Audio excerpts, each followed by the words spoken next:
안녕하십니까? 우리가 지금 다이엔세팔론을 공부하고 있는데요. 오늘 이제 다이엔세팔론 마지막 시간입니다. 지금까지 탈라무스에 대한 내용을 자세히 공부를 했고요. 오늘은 그 주변에 위에 있는 에피탈라무스 시상 상부와 서브탈라무스 시상 밑부, 그리고 마지막으로 시상 하부 하이포탈라무스에 대해서 공부해 보도록 하겠습니다. 자, 학습 목표입니다. 시상 상부의 구조와 기능, 또 시상 밑부의 구조와 기능, 시상 하부의 구조와 기능에 대해서 우리 공부하도록 하겠습니다. 자, 먼저 에피탈라무스입니다. 우리가 앞에서 제가 말씀드렸어요. 에피란 말은 뭐뭐의 위라는 뜻이다. 그래서 우리가 이제 번역으로 상자를 붙인 거예요. 뭐 신용으로 바뀌면서 시상 위부라고 했어야 되는데 또 이건 위부라고 안 하고 시상 상부라고 했습니다. 자, 사인의 다이엔세팔론에서 이제 가장 작은 부분에 해당되는데요. 하나의 글랜드하고요, 뉴클레우스로 구성이 되어 있습니다. 그 중에서 이제 피니알 글랜드는 우리가 앞에서 제가 개론할 때, 다이엔세팔론 개론할 때 설명드렸는데, 피니알 글랜드는 옛날에 송과 선이라고 했어요. 송과 선. 소나무의 과실 모양이라는 거죠. 그래서 솔방울의 모양을 갖고 있는 셈인데, 브레인스템을 뒤에서 보면 이제 탈라무스가 이렇게 있고요. 탈라무스가 있고, 자, 그 밑에 이렇게 생긴 부분이 있고요. 그 다음에 그 밑에 하나, 둘, 셋, 넷 이렇게 생겼어요. 자, 이렇게 생겼습니다. 자, 요거 밑에는 볼록볼록 뒤에가 나와 있는 부분이 우리가 이제 미드 브레인이고요. 위에 이렇게 동글동글하게 생겨 있는 이 부분이 바로 탈라무스입니다. 자, 탈라무스 사이에 있는 요 부분이 피니알 글랜드예요. 송과 셈, 솔방울셈이 바로 이 부분입니다. 그래서 이제 이 부분에서 이제 어떤 일이 발생을 하냐면, 솔방울처럼 생겼나요? 이렇게? 생긴 게 솔방울처럼 생긴 걸로 좀 기억을 해주세요. 솔방울처럼 모양으로 됐는데 내분비 기관이에요. 내분비 기관이라고 하는 것은 특별한 어떤 통로를 갖고 있지 않고 퍼져나가는 그런 분비를 갖고 있는데 주로 호르몬이 내분비에 관여합니다. 호르몬. 자, 어떤 호르몬이냐? 멜라토닌이라는 호르몬을 합성을 해요. 이곳에서는. 멜라토닌을 먼저 좀 설명을 드리면 멜라토닌은 수면과 각성 주기를 조절하는 호르몬입니다. 때로는 이제 사춘기의 시작을 하는, 그래서 우리 생식에 대한 어떤 기능을 활성화시키는 역할을 하기도 해요. 여러분들은 이제 하루에도 한 번씩 잠을 자고 깨고 합니다. 여러분들은 언제 주무세요? 뭐 사람에 따라서 일찍 10시에 자는 사람도 있지만 보통 12시, 늦게 자는 사람은 뭐 새벽 2시에도 이렇게 잠이 들 거예요. 그런데 우리가 가만히 있으면 저녁이 되면 어떻게 됩니까? 잠이 스르르 들죠. 물론 낮에 주무시는 분도 계시지만, 근데 또 아침에 되면 어떻게 됩니까? 피곤해서 누가 깨워서도 일어나지만 이렇게 어느 정도 시간이 되면 일어나요. 자, 이렇게 잠에 드는 것을 우리가 수면이라고 하고요. 정신을 차리는 걸 우리가 각성이라고 이야기합니다. 수면과 각성은 브레인스템에서 이 센터가 있어요. 근데 그거를 조절해주는 호르몬을 우리가 피니알 글랜드에서 만들게 되는 거죠. 피니알 글랜드에서 멜라토닌이라는 것이 나와서, 멜라토닌이 나올 때가 이제 해가 지고 나면 멜라토닌이 나와요. 그래서 우리가 해가 지게 되면은 이제 우리 몸에 있는 생체식에서 잠을 자게 하는데, 이 밝은 빛이 옛날에 없었기 때문에 등이 없으니까 그냥 해가 지면 멜라토닌이 나오면 바로 잤어요. 그리고 아침에 해가 뜨면 자연스럽게 일어나서 사람들이 그렇게 살았고, 예전 농경사 할 때 그렇게 살았는데 새벽에 일찍 일어나죠. 요즘에는 이제 이런 빛들이 발견이 되면서 이제 멜라토닌이 나오는 것과 이제 충돌을 하게 되죠. 그래서 잠은 좀 10시 이전에는 좀 잠을 들게 하는 게 좋다. 이제 이런 얘기하는 것들이 바로 이 호르몬하고 관련된 그런 내용입니다. 자, 여기 보면은 이제 네이처 바운티라는 회사에서 나온 멜라토닌 1mg이라고 되어 있는데 보통 2mg에서 3mg 정도의 약을 하는데 이게 지금 약으로 팔려요. 우리나라에서는 이제 시중에 판매가 되지 않고 의사가 처방을 해야 되기 때문에 살 수 없습니다만, 이제 외국 같은 데서는 뭐 이런 드럭스토어 약을 파는데 편하게 돈 주고도 살 수 있는 건데, 이 멜라토닌 호르몬을 사서 먹는 거죠. 먹게 되면은 어떻게 될까요? 멜라토닌이 나오면 이제 수면에 들어가게 하는 거라서 수면제는 좀 인위적으로 자도록 해서 부작용이 좀 많은 반면에 부작용이 좀 적은 게 멜라토닌이에요. 그래서 우리가 비행기를 타고 어디 여행을 계속하는 직업, 여행이라고 할 수는 없죠. 비행기를 타는 뭐 스튜어디어스라든지 어떤 비행기를 운전하는 그런 분들은 나라를 옮겨 다니다 보니까 어떻게 됩니까? 자꾸 시간이 바뀌어서 잠을 자야 되는데 잠을 잘 못 자는 경우가 있어요. 잠을 자야지만 그 다음날 또 일을 할 거 아니에요? 그럴 경우는 이제 멜라토닌을 먹습니다. 멜라토닌을 먹으면 이제 잠을 잘 잘 수 있어서 외국에서는 의사의 처방 없이도 멜라토닌을, 그럼 이것도 다량 복용하면 이제 좋은 건 아니죠. 우리나라에서는 요즘에 뭐 해외 직구로 이렇게 사다가 드시는 분도 있긴 있지만 우리나라에서는 원칙적으로 의사의 처방에 따라 이제 먹어야 되는 겁니다. 자, 그 다음에 이제 하베닐라 뉴클라이가 있는데 여기 보면 림빅 시스템과 관련되어 있는 구조고 septum에서 시작되는 시상 수질의 줄무늬체, 화이트 메타의 줄무늬체가 있는 곳이고 스트리아 메듈라리스 딸라미가 닿는 곳이라고 설명이 되어 있습니다. 자, 그림을 보고 좀 설명을 드릴게요. 자, 여기 먼저 이제 볼록볼록 튀어나왔다. 여기가 이제 이거예요. 제가 그림 그려요. 볼록볼록. 자, 볼록볼록 4개가 나왔다. 그러면 앞에서는 2개, 마밀라리가 바디가 보여요. 뒤에 이제 브레인스템 할 때 제가 설명을 아마 다음 시간 정도 되지 않을까 싶은데 튀어나온 게 뒤에 2개가 보이면은 그거는 브레인스템의 앞쪽을 보는 건데 마밀라리 바디 때문에 그렇습니다. 자, 튀어나온 게 이제 4개가 보이고 위에 가운데 하나가 있으면 뒷부분이에요. 여기가 MB입니다. MB. 미드브레인이고요. 미드브레인에 튀어나와 있는 건데 밑에는 아래, 인페리어, 위는 슈페리어. 그래서 여기는 인페리어, 여기 슈페리어. 그래서 인페리어 콜리큘러스, 슈페리어 콜리큘러스라고 해요. 콜리큘러스 2개 합치면 콜리큘리, 복수형으로 되는데요. 뜻으로는 둔덕, 언덕이라는 뜻이에요. 아래 운덕, 아래 둔덕, 위에 둔덕. 그 위에 이렇게 나와 있는 솔방울 모양이 되는 게 뭐라고요? 피니아 그랜드라고 얘기했어요. 참 이거를 이렇게 반을 잘라서 보면 이제 이런 그림이 나온다는 거죠. 이렇게. 그래서 여기가 위둔덕이다. 슈페리어 콜리큘러스 이해하셨을 거고요. 그 다음에 이렇게 가요. 가서 여기가 이렇게 튀어나와요. 이렇게. 자, 그런데 얘는 딱 반을 자르면 잘린 부분이 볼록볼록 튀어나온 부분이 안 잘리겠죠. 이렇게 자르면은 이렇게 정확하게 나오겠지만 얘는 피니아 그랜드는 이제 정확하게 잘린 모양으로 나와서 여기서 제가 다시 한번 그리면 해부학적으로 이런 그림이 나와집니다. 이런 그림이 이렇게 그림이 나와요. 이런 그림. 제가 그렸는데도 참 잘 그렸네요. 제가 보니까 참 잘 그렸다 싶어요. 자, 그래서 여기가 이제 MB 미드브레인인데 여기 슈페리콜리클러스고 여기 인페리콜리클러스고요. 여기 부분이 바로 피니아 그랜드고 여기서 이제 멜라토닌이 이제 생성이 된다. 이렇게 보시면 되겠습니다. 솔방울샘. 자, 그 다음에 이제 요 앞쪽으로 가보면 여기 지금 그림이 좀 예쁘진 않은데 하베닐라 뉴클라이라고 되어 있는데 이렇게 돼 있어서요. 이렇게 돼 있어서 이런 형태로 되어 있어요. 이렇게 여기가 이제 하베닐라 뉴클라이고 이렇게 넘어가요. 넘어가는 부분이 스트리아 메듈라리스 딸람이라고 이제 돼 있잖아요. 여기 부분이 그 부분이에요. 자, 여기 부분이라는 거죠. 이렇게 해서 이렇게 되고요. 얘가 이제 어디까지 가냐면 이제 앞으로 쭉 가요. 쭉 가면은 septum이라는 곳으로 갑니다. septum은 여기가 중격이에요. 여기. 아주 얇은 막인데 저 막 사이로 해갖고 이제 뭐가 형성되냐면 lateral nuclear 그 ventricle이 만들어지는데 거기까지 이렇게 이어지는 부분입니다. 그래서 여기 고비액하고 피니아 그랜드를 우리가 합쳐서 에피달라무스라고 한다. 기억해 주시고요.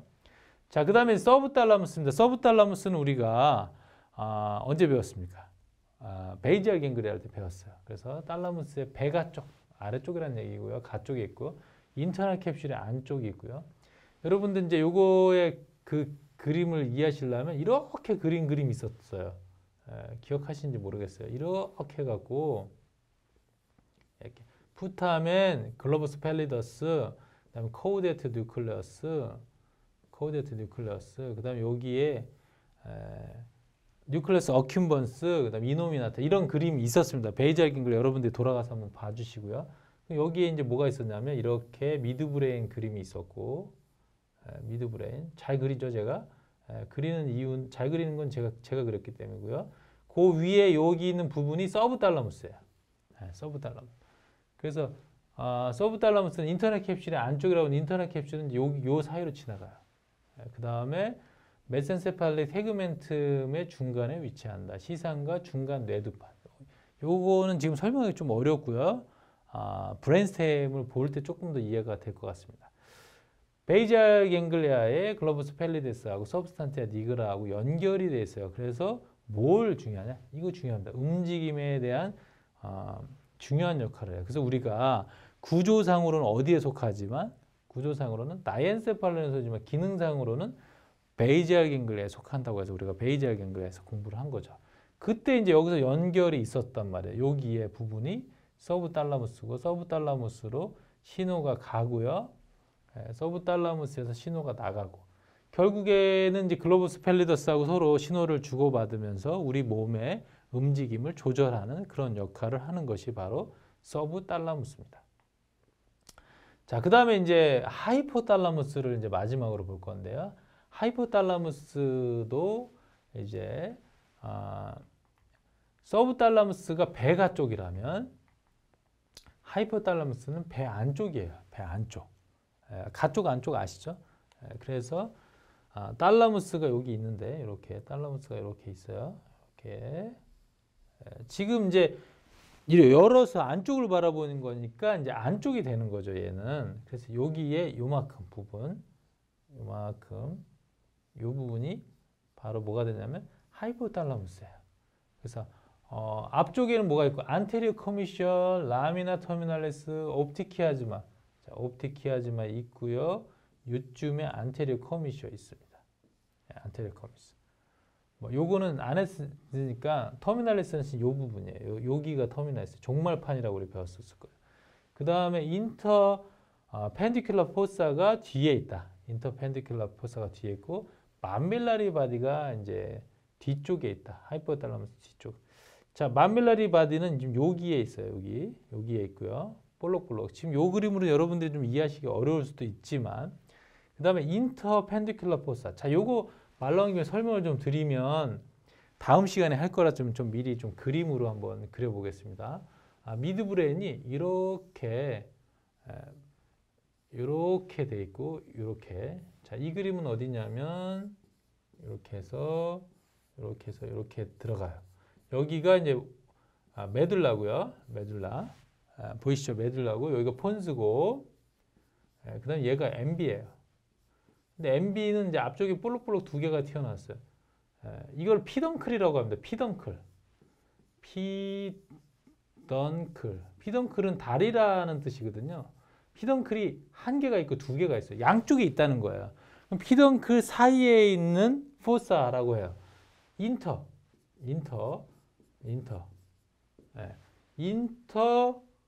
피덩클라 포사. 포사라는 것은 이제 움푹 파여져 있는 곳이잖아요. 그래서 움푹 파여져 있는데 어디 파여져 있냐? 피덩클, 다리 사이에 있는 빠져 있는 부분이라는 거죠.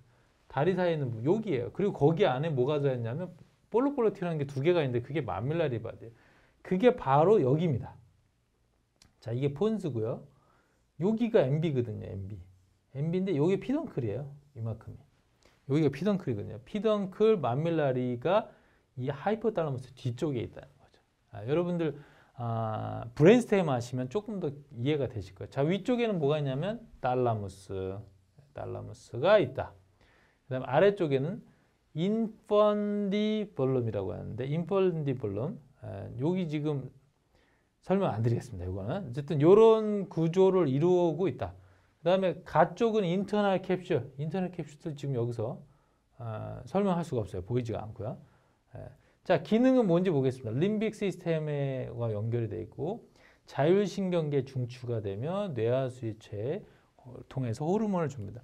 호르몬을 분비하고요. 자율신경계, 교감신경과 부교감신경을 조절하는 역할에 대한 중추 역할을 하고 그 다음에 그래서 여기서 이제 성식체라고 얘기하는데요. 성식체, 성에 대한 욕구나 이런 거 조절하는 부분, 식욕, 그 다음에 체온 조절 이런 거. 뭐 체온 여러분들이 마음대로 조절이 되시나요? 안 되시죠? 그것도 다 자율신경계하고 관계가 있는 것입니다. 성식체. 자, 그 다음 뇌하수체에서 여러 가지 호르몬이 있어요. 예, 여기에 이제 그 하이포탈라무스 밑에 부분에 이제 호르몬 나오는 주머니, 샘이 있어요. 샘주머니가 있거든요. 그 샘주머니를 우리가 뇌하수체라고 얘기하는데 거기서 여러 가지 호르몬이 나오게 됩니다. 자, 그래서 뇌하수체가 포함된, 자, 뇌하수체는 요거야. 이렇게 해서 이렇게 있는데, 뇌하수체는 지금 분홍색으로 된 거하고 흰색 부분이 있는데, 앞에 있는 엽과 뒤에 있는 엽, 포스테리얼 럽하고 안테리얼 럽으로 나눠서 여기에서 호르몬이 쫙쫙쫙쫙쫙쫙쫙쫙쫙 나와요. 그럼 어디를 타고 갈까요? 혈액을 타고 가서 혈액이 막 감싸져 있거든요. 혈관을 통해서 우리 몸으로 쫙 가게 되는 거예요. 특별한 관을 타고 가지 않아서 내분비를 한다라고 얘기합니다. 자, 그 바로 위에 요거 다시 한번 볼게요. 여기에 탈라무스, 그림 잘 그렸어요. 요건 뭘까요? 시상 사이 붙음이고요. 연결 부위. 요게 탈라무스예요. 요 공간이 비어 있는 듯하다. 요게 공간이 뭐다? 서드 벤트리클. 서드 벤트리클. 여기는 서드 벤트리클에서 CSF를 이렇게 뿜어내주는 맥락총이라는 부분이에요. 자, 그 바로 밑에 쪽에 분홍색으로 표현된 요 부분이 이제 하이포탈라무스인데 이제 하나씩 보도록 하겠습니다. 자, 첫 번째는 이제 프리옵틱, 프리 띄고 옵틱 에어리어라는데 히트 로스 센터라고 되어 있어요. 그래서 우리 몸에 있는 어떤 열에 대한 부분을 가지고 체온을 조절하는 그런 부분이에요.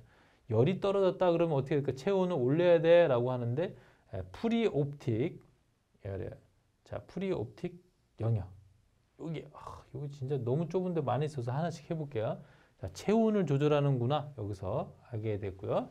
그 다음에 이제 슈프라 옵틱. 자, 옵틱 부분의 위죠. 옵틱 부분의 위쪽에 있는데 또 파라벤트리클라 뉴클레스. 얘네 둘이서 뭘 하냐면 슈프라 옵틱 찾아봅시다. 파라벤트리클라 여기 있어요. 파라벤트리클라. 이게 너무 작아서 필기하기도 좀 힘든데. 자, 슈프라 옵틱. 이게 표현이 안 됐네요. 슈프라 옵틱. 지금 다 설명이 안 되고 있어요, 지금. 여기서 어쨌든 이 위치에서 뭘 하고 있느냐면 ADH를 생산하고 그다음 옥시토신을 생산합니다. ADH는 여러분들 이제 신장 공부할 때, 콩팥 공부할 때 이제 하실 건데 ADH는 항이뇨 호르몬이에요. 항이뇨. 이뇨라는 건 소변이 배출되는 걸 막는다고 했는데 소변이 배출되는 건 이제 그 소변은 물이잖아요. 그래서 수분을 배출하는 것을 막아주는 역할을 하는 것이 항이뇨 호르몬이에요. 자, 그 다음에 이제 옥시토신을 생산합니다. 옥시토신의 옥시토라는 말은 빠르게 탄생하다라는 그런 뜻을 갖고 있어요. 그래서 요거는 그 출산할 때 분만을 촉진시켜주는 그런 호르몬이 옥시토신이에요. 그래서 ADH나 옥시토신을 슈프라옵틱 뉴클레스하고 파라벤트리클라 뉴클레스에서 이렇게 조절하는 이런 호르몬들이 나오게 된다. 자, 그 다음 페리벤트리클라 뉴클레스예요. 페리벤트리클라 뉴클레스 찾아볼까요? 페리벤트리클라 여기 있네요. 뇌실 주위에 페리벤트리클라 여기 있습니다. 여기. 자, 뭐 여러분들 이 핵들이 이렇게 뭐 동글동글 이렇게 삼각형 그렇게 생긴 건 아니고 이제 그림을 그렇게 그려놓은 거죠. 그래서 벤트리클 주변에 있는 핵이다라고 이름을 붙여놨어요. 시상하고 안쪽의 시상을 연결해주고 호르몬을 합성하는 역할을 한다. 자, 그 다음에 레터럴 뉴클레스예요. 레터럴 뉴클레스. 여기 있습니다. 레터럴 뉴클레스. 이거 참 애매하네요. 여기 지금 아주 흐릿하게 이렇게 껍질 같은 거 이렇게 있어요. 껍질 같은 거. 흐릿하게 껍질 같은 거 있는데 이게 레터럴 뉴클레스입니다. 그래서 여기에는 뭘 하냐면 갈증 중추와 그다음에 섭식 중추. 여러분들이 이제 뭐 저도 지금 이제 말을 많이 하다 보니까 이제 몇 시간씩 강의를 하고 그러면 이제 목이 마르게 되죠. 그런데 그 목이 마르게 된다는 것을 알게 되는 것이 바로 여기서 갈증 중추에서 알게 해서 여기서 물을 마셔야 된다라는 욕구를 생각나게 하는 거예요. 자, 만약에 이제 이런 부분이 고장이 나면 어떻게 될까요? 목이 안 마른 거죠. 그럼 수분이 모자른데도 물을 먹지 못하게 되는 거죠. 자, 그다음에 피딩 센터가 여기 있어요. 피딩 센터. 이거 굉장히 이제 어떻게 보면 여러분들한테 와닿을 수 있는데 피딩 센터는 배가 고프면 밥을 먹어야겠다는 생각이 들고 어디서 신호를 보낼까? 위에서 신호를 보내요. 위가 이제 오랫동안 비어 있으면 위에서 이제 신호를 보내서 일로 보내면 여기서 판단하는 거죠. 그래서 밥을 먹어라 이제. 근데 이 피딩 센터가 이제 고장이 나요. 그러면 배가 고픈 거야. 그럼 이제 계속 말라가요. 계속 마르는데도 그 밥을 먹고 싶은 생각이 안 드는 거죠. 그래서 마른 사람들이 이제 보면 밥을 잘 안 먹잖아요. 우리 입이 짧다 이렇게 얘기하는데 하이포달라무스에서 레터럴 뉴클레스 부분에 이제 조금 이상이 있는 거예요. 그래서 원체 적게 먹는 거죠. 자, 그 다음에 이제 이 부분이 활성화가 되면 어떻게 될까요? 먹어도 자꾸 먹고 싶은 거예요. 먹어도 어쨌든 먹는 거에 대한 어떤 아까 제가 이제 성식체라고 했는데 이제 식욕을 조절하는 부분이라고 생각하시면 되겠어요. 자, 그다음 벤트로메디알 뉴클레우스.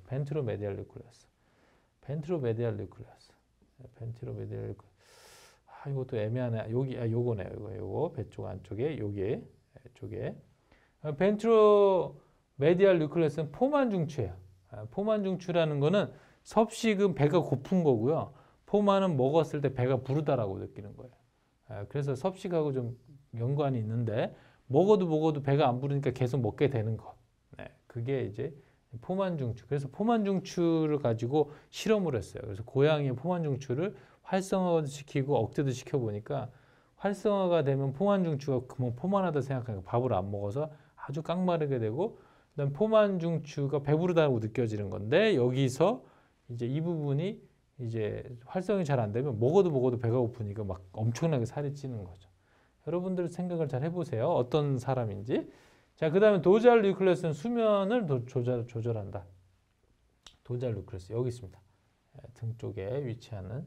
뭐 여러분들 이제 참고 문헌을 이제 원서를 보시면 아주 다르게 그려진 그림이 있을 거예요. 그래서 위치는 비슷한데 모양이 좀 다른 거를 보셔서 여기 하나하나의 어떤 위치에 이제 목숨 걸지는 말아주시기 바랍니다. 자, 그 다음에 포스테리어 뉴클러스라는 게 있는데 성식체 아까 얘기했잖아요. 성욕, 그 다음에 식욕, 그 다음에 이제 체온. 그래서 체온 생산 중추에 작용하고 피부 혈관을 수축하고 털세움 작용, 떨림 작용, 혈당 상승. 떨림이 뭐야? 추우면은 몸을 이렇게 떨어줘야죠. 떨어져서 체온을 올리게 하는 그런 것들 여기서 한다. 또 레티큘러 포메이션의 그물활성계라는데 각성작용, 잠 깨는데 작용하는 그런 부분이에요. 자, 그래서 이 하이포탈라무스는 제가 뭐 이 호르몬에 대한 거 하나하나씩 어떻게 역할을 하는지 보여주고 생화학적으로 설명하려면 굉장히 내용이 많지만 대략적으로 탈라무스 밑에 있는 부분이 시상하부고 그 밑에 있는 부분에서 이런 걸 조절해서 뇌하수체를 통해서 호르몬이 나오게 하는 그런 역할을 한다. 긴 시간 동안 좀 설명을 했습니다. 자, 오늘 시상 상부의 구조와 기능을 이해했고 시상 밑부, 여기는 멜라토닌에 대해서 얘기했고요. 시상 밑부에서는 베이자경과 연결해서 움직임 조절, 시상 상부에서는 호르몬들이 나온 것을 조절한다라는 것을 배웠습니다. 오늘 긴 시간 아주 수고하셨습니다. 마치겠습니다.